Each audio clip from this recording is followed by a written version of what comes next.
Good morning students. आज हम लोग एकांकी पढ़ेंगे दीपदान। इसके पात्र हैं कुंवर उदय सिंह, पन्ना, सोना, चंदन, शामली, कीरत, बनवीर। कुंवर उदय सिंह चित्तौड़ के स्वर्गीय महाराजा सांगा का सबसे छोटा पुत्र, राज्य का उत्तराधिकारी, आयु 14 वर्ष। पन्ना खींची जाति की राजपूतानी कुंवर उदय सिंह की संरक्षण करने वाली धाय, आयु 30 वर्ष। सोना रावल स्वरूप सिंह की लड़की, अत्यंत रूपवती और नटखट, कुंवर उदय सिंह के साथ खेलने वाली, आयु 16 वर्ष। चंदन धाय माँ का पुत्र, साहस और स्नेह का प्रतीक, आयु 13 वर्ष। शामली अंतपुर की परिचारिका, आयु 25 वर्ष। कीरत जूठे पत्थर उठाने वाला बारी, आयु 40 वर्ष। बनवीर महाराजा सांगा के भाई पृथ्वीराज का दासी पुत्र, क्रूर और विलासी, आयु 32 वर्ष। काल सन 1436 ईस्वी। समय रात्रि का दूसरा प्रहर। स्थान कुंवर उदय सिंह का कक्ष। निर्देश पूरी सजावट है। दरवाजे पर रेशमी पर्दे पड़े हैं। एक पार्श्व में उदय सिंह की सैया है। सिरहाने पन्ना यानी धाइमा के बैठने का स्थान। नेपथ्य में नारियों की सम्मिलित नृत्य ध्वनि, मृदंग और कड़खी की ध्वनि, फिर नारियों का सम्मिलित कंठ से गाना। कंकन बंधन रण चढ़त, पुत्र बधाई जाओ, 3 तिहाड़े त्याग रा, कोई रंक कोई राव, कोई रंक कोई राव, कोई रंक कोई राव। फिर नृत्य की ध्वनि।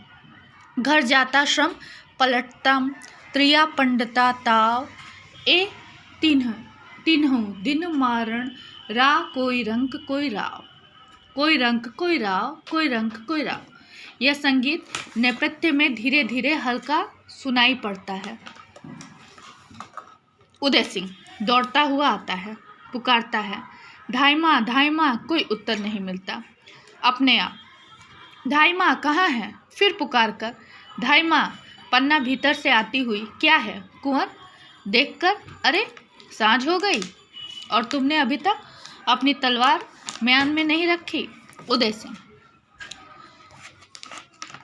धाइमा देखो ना, कितनी सुंदर सुंदर लड़कियां नाच रही हैं, गीत गाती हुई तुलजा भवानी के सामने नाच रही हैं। चलो ना, देखो ना।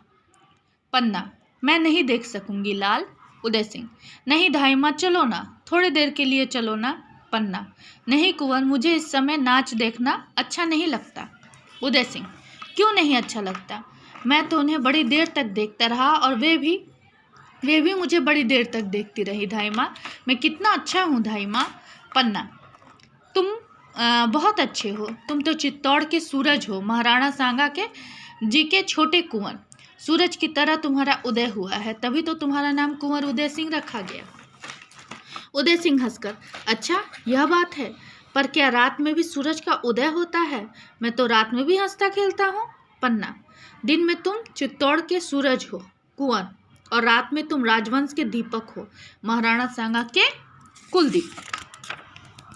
उदय सिंह, कुलदीपक?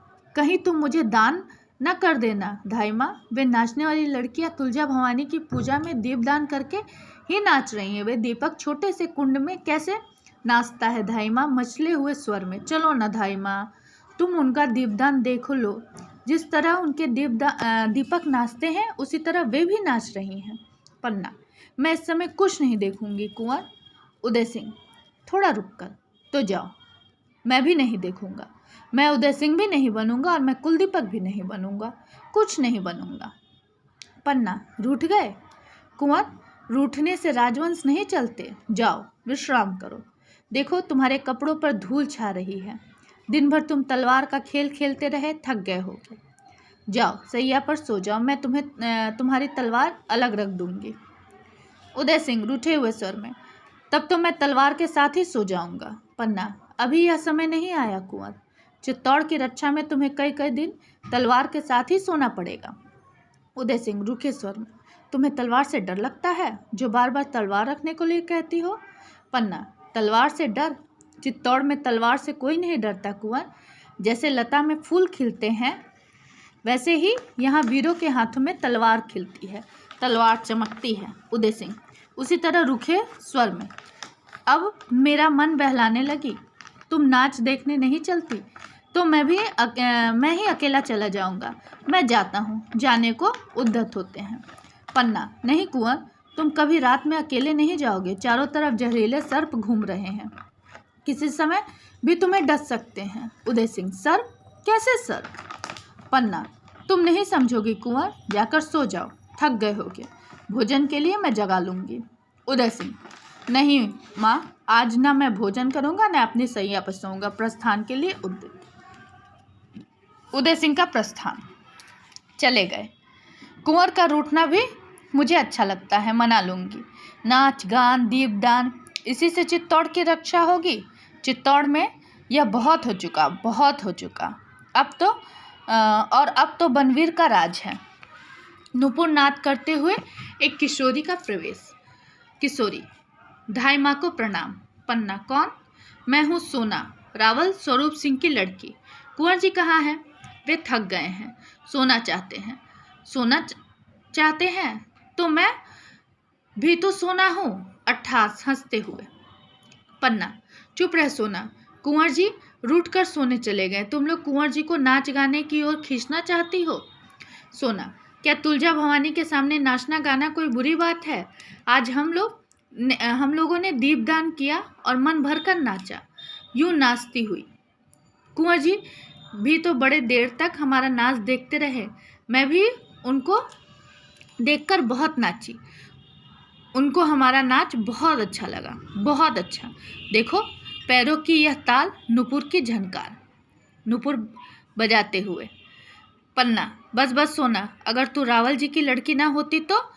सोना बीच में ही बात काटते हुए, कटार फूंक देती। कटार अट्टहास करते हुए, हंसते हुए। धाई माँ, तुमने उदय सिंह के सामने तो अपने पुत्र चंदन को भी भुला दिया। तुम्हारे मातृत्व में उदय सिंह ऐसे समाये हैं जैसे कटार को अपने हृदय में रखने के लिए म्यान ने अपना हृदय खोखला कर दिया हो। हंसती है। खोखला। पन्ना, यह कविता रहने दे। जानती नहीं बनवीर का राज? सोना, ओहो बनवीर, उन्हें तो महाराजा बनवीर कहो। बागड़ के इलाके से वे हाथी घोड़े की झूल लाए हैं। हाँ, झूल इतनी बड़ी। हमारे लिए भी तो वे एक रेशम की झूल लाए थे। उसे सिर पर ओढ़कर नाचने से ऐसा लगता है जैसे मकड़ी के जाल के आर पार चंद्रमा की किरणें थिरक रही हैं। हाँ। पन्ना, बहुत नाचती हो बनवीर की तुम पर बड़ी कृपा है। सोना, द्रौपदी के चीर की तरह। आज प्रातःकाल उन्होंने मुझे बुलाया और कहा, धाई माँ तुम बुरा तो नहीं मानोगी? पन्ना, मैं क्यों बुरा मानूंगी? सोना, उन्होंने कहा, महल में धाई माँ अरावली पहाड़ बनकर बैठ गई हैं। अरावली पहाड़। हंसते हैं। तो तुम लोग बनास नदी बनकर बहो ना, खूब नाचो गाओ। यूं आज कोई उत्सव का दिन नहीं था। फिर भी उन्होंने कहा, मेरे बनवाए हुए मयूर पक्ष कुंड में दीपदान करो। मालूम हो जैसे भव सागर में आत्माएं तैर रही हो। भव सागर में आत्माएं तैर रही हो, या जैसे मेघ पानी पानी हो गया हो और बिजलियां टुकड़े टुकड़े हो गई हो। पन्ना, बड़ी उमंग में हो आज। सोना, दीपकों के साथ उमंग भी लौ देने लगी है धाई माँ। सारा जीवन ही एक दीपावली का त्यौहार बन गया है। पन्ना, तो यही त्यौहार मना रही हो तुम? सोना, मैं ही क्या, सारे नगरवासी ये त्यौहार मना रहे हैं। नहीं मना रही हो तो तुम धाई माँ, तुम पहाड़ बनने से क्या होगा? राजमहल पर बोझ बनकर रह जाओगी। बोझ? और नदी बनो तो तुम्हारा बहता हुआ बोझ पत्थर भी अपने सिर पर धारण करेगा। पत्थर भी आनंद और मंगल तुम्हारे किनारे होंगे। जीवन का प्रवाह होगा। उमंग की लहरें होंगी जो उठने में गीत गाएंगी, गिरने में नाच नाचेंगी। गीत और नाच धाई माँ, गीत और नाच, जैसे मुख और सुहाग एक साथ हंस रहे हों। और जब दीपदान का दीपक अपने मस्तक पर लेकर चलोगी धाई माँ, तो ज्ञात होता है धाई माँ, जैसे शुक्र तारे को मस्तक पर रखकर उषा आ रही है। पन्ना, बनवीर के अनुग्रह ने तुम्हें पागल कर दिया है सोना। सोना, धाई माँ पागल कौन नहीं। महाराणा विक्रमादित्य अपने 7,000 पहलवानों के साथ पागल हैं। मल्ल क्रीड़ा ही तो उनका पागलपन है। महाराज बनवीर महाराणा विक्रमादित्य के आत्मीयता से पागल हैं। वे विक्रमादित्य के अंतपुर में प्रलाप करते हैं और यह आनंद ही उनका पागलपन है। सारा नगर आज के त्योहार में पागल है। तुम कुंवर उदय सिंह के स्नेह में पागल हो और मैं हंसकर। मेरी कुछ न पूछो धाई माँ, मैं तो इन सबके पागलपन में पागल हूँ। तुम चाहे जो कहो। हाँ तो कुंवर उदय सिंह कहाँ है। पन्ना, कुंवर उदय सिंह को छोड़ो सोना, वे बहुत थक गए हैं, अब सो रहे होंगे। तुम जाओ, यहाँ कहीं तुम्हारा पागलपन कम न हो जाए। सोना, मेरा पागलपन। धाई माँ, पागलपन कहीं कम होता है। पहाड़ बढ़कर कभी छोटा हुआ है, नदियाँ आगे बढ़कर कभी लौटी हैं, फूल खिलने के बाद कभी कली बनी है। सब आगे बढ़ते हैं, नहीं बढ़ते हैं तो सिर्फ तुम, सदा एक सी। तुम्हारा पागलपन भी सदा एक सा। मैं रावल की बेटी हूँ, शायद सामंत की बेटी बनूँ, शायद महाराज की बेटी बनूँ, कुछ बढ़कर ही बनूंगी। और तुम धाई माँ सिर्फ धाई माँ ही रहोगी। पन्ना, सोना, मुझे किसी से ईर्ष्या नहीं, मैं जैसी हूँ अच्छा है। राज सेवा में जीवन जा रहा है, यही मेरे भाग्य की बात है। आज हम लोग यहीं तक पढ़ेंगे।